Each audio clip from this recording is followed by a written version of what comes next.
Morning, Jeff. Morning, Ali. Yeah, real good. I enjoyed the game as well. I thought it was terrific. It Just the was one goal. great entertainment. It was, yeah, real. That's the right word. It was entertaining without a doubt. It was captivating. I thought the final. Loved it.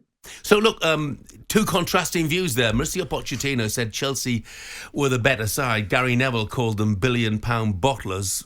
Where does the truth lie? The truth lies in. Don't think Pochettino's right. In fact, the stats show that Liverpool were the better side in the game. If you want to go by stats, but just looking at the game as well, yeah, Chelsea had some very clear-cut chances, didn't put them away. But that's part of football. If you don't do that, then you're not playing particularly well. That is part of the game. You have to put those chances away.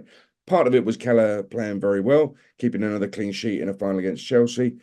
But also part of it was Chelsea, maybe a lack of confidence, for example. I mean, let's put it this way with Pochettino. I mean, I came on this show a few weeks ago and I said it's about time people put the spotlight on Pochettino. And Jeff, you said earlier in the first hour of this show today that he should be asking Bowley, why have you bought me Mudryk? Well, Mudryk was Ukrainian Player of the Year 2 years ago. He was sensational at Shakhtar Donetsk. That's why he was bought. I'd ask why Pochettino isn't getting the best out of him. Could Pochettino learn some lessons in management, man management, managing a club and coaching from Jurgen Klopp? It looked to me yesterday like he lacked ideas, Pochettino. He looked like he was unfamiliar with the qualities of the players at his disposal. Looked like he'd run out of energy as well. And I just think that, Chelsea should be doing a whole lot better than this. Having said that, Klopp has been there since 2015, Liverpool, and he's had the chance to impose his influence and lead a settled club, not just in terms of sensible recruitment, but also in a style of play. Also, and this is why the kids looked so good yesterday, in Klopp's ability over the years to demand standards of ability, attitude, mentality in the first team. So those kids come into a first team and they know how they have to approach the game, they know how they have to behave. Pochettino hasn't had the chance to do that, but it needs a manager at Chelsea who is going to impose himself on that football club. I'm not totally sure Pochettino's the right man to do that. Hey, tell me, you talk about a manager that needs to impose himself at a football club. How on earth are Liverpool going to replace Klopp? They're going to replace him by sitting down with Jurgen Klopp and persuading him to stay. Yeah, I honestly, that's what we said first thing this morning, Jeff. yeah, Right, to be fair. yeah, no, absolutely. I mean, if he is dead set on going, it's a massive problem, and it could be that there's a dip because a new manager, they've got to be really careful who they appoint because a new manager might want to come in and say, right, I want to do it my way. I want to impose myself. I want to make a statement. In an ideal world, they just get a manager who carries on doing the amazing job Jurgen Klopp has been doing. But that in itself feels like it could be impossible because there isn't another Jurgen Klopp because he's done things his way for what nearly a decade there now.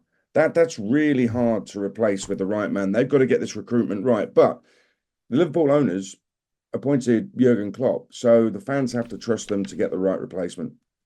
I mean, I look at, Liverpool's kids. Of course, they've been absolutely brilliant, but I wanted to focus just for a moment on the goalkeeper, Adrian, because, he was terrific yesterday, Kevin Kelleher. They didn't miss Allison at all, did they? He's 25 years of age right now, and he's made 10 Premier League starts in his 10 years at the club. Does he have to start to look at his future and think, what am I going to do? Am I going to stick around in the hope that Allison leaves eventually? Or am I going to make a change?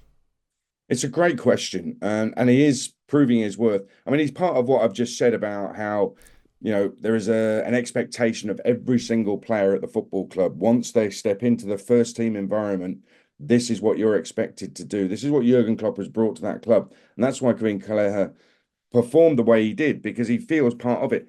Jurgen Klopp calls him his what is it, 1B or something. He's his first choice keeper, but he's just behind Allison. That's how he approaches it, Jurgen Klopp. It makes Kelleher feel 10 feet tall. He's playing in the final. He might have played in the final anyway had Allison been fit, but he's trusted to do that job. And that's a man management thing for me. If there's anything in Kelleher's mind at any point in a training session or away from Anfield or the training ground, that's going through his mind saying, I'm not valued here, i.e., what you've just said, I've got to go and get first team football elsewhere. Jurgen Klopp will have put his arm around him and said, no, actually, I really value you here.